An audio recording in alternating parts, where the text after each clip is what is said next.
Alright, hey guys, Lottie from Pinpoint Tutoring Services here. So you should have seen the previous video where I showed you guys how to factor a polynomial that's kind of got two positives in there. So just to recap, multiply your first and your last term. Make sure that you are indeed in descending order of power. So x squared, x, and then no x term.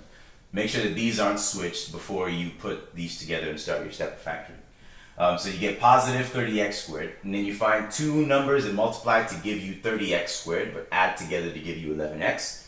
And we found out that it's 5 and 6. Right? 5 times 6 is 30. 5 plus 6 is 11. So these we didn't have to worry about signs too much, but just to kind of finish it off, I broke down the middle into those two factors. That's really kind of the key thing. You first rewrite your original polynomial with the two factors that you discovered. And it's because it's going to help us factor. So you do that, you have x squared plus 5x plus 6x. Notice that if you combine these, it'll give you 11x, so we're good. And then you factor the first term you can out of the first two terms, and then the second term out of the last two terms. So x goes into x squared x times, plus x going into 5x 5 times. And then 6 going into 6x x times, and 6 going into 35 times, with the positive in front of the 5 both times.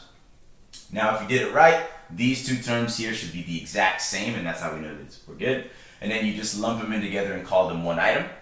And then the multiplying terms on the outside of each x plus 5 becomes the stuff that goes into the second bracket.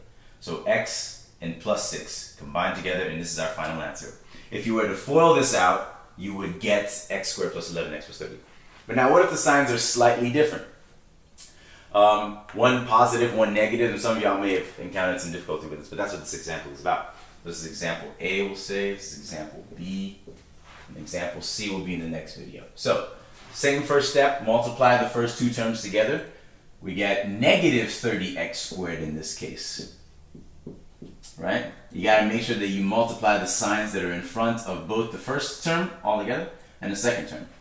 Now we need two numbers that multiply to give us negative 30, but add to give us negative 1x, or we'll just kind of say it's negative x. You know that if there's a 1 in front of the x, if there's no number in front of the x, then it implies a 1 is there.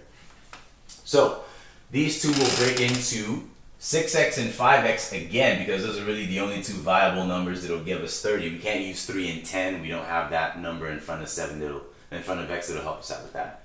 But one of these needs to be negative. But keep in mind that if it needs to be negative, we need the bigger number to be negative so that we're left with a negative answer after we add them together. So I'm going to put that negative in front of my 6x. And you'll see that, and I'll explain a little bit more in the next step. So again, break down your original polynomial into the two factors that you used from the first step. Or you found from the first step. So we have x squared minus 6x plus 5x minus 30. Now, you might be asking, well, why didn't you do minus 5x instead of minus 6x? And this is where I'll show you that. Minus 6x plus 5 is going to give us a negative x. If I had used a positive 6x minus 5x, it would have left us with a positive x, and that's wrong. But that's what's coming up in the second example, so you'll see that a little bit more. But you get the step. If you don't, come back and look at the second video and see if you can refresh your course. And then the next step to do is just to factor the first thing we can out of the first two terms, and then the second thing we can out of the last two terms. So into the first two terms, an x can come out, and we're left with an x minus 6. And remember, this term in the first bracket should be the exact same term in the second bracket, right? And then that's how we know that we can lump them together kind of like we did in the first example. So what can we factor out of positive 5 and minus 30? It turns out it has to be a positive 5. It could have been a negative 5, but you'll see that in the third example and I'll explain more. But I pick in a positive 5 because when I factor that out of this, I get an x. And I get that minus that I know has to also be in this bracket, 6, because my 30 is a negative. So positive 5 times x is positive 5x. Positive 5 times negative 6 is negative 30, and I'm good. And then the last step, you lump these two together to form their own. And I just put them in here together. So you have x minus 6 in one bracket, and x plus 5, the terms that multiplied x minus 6 when it was separated, to be in the second bracket. So x plus 5 is my second term. Alright, keep an eye out for the next example, but kind of go through this and see if you can do it yourself. Maybe at the end of this video we'll post a link for other examples that you can try out. Have a good one.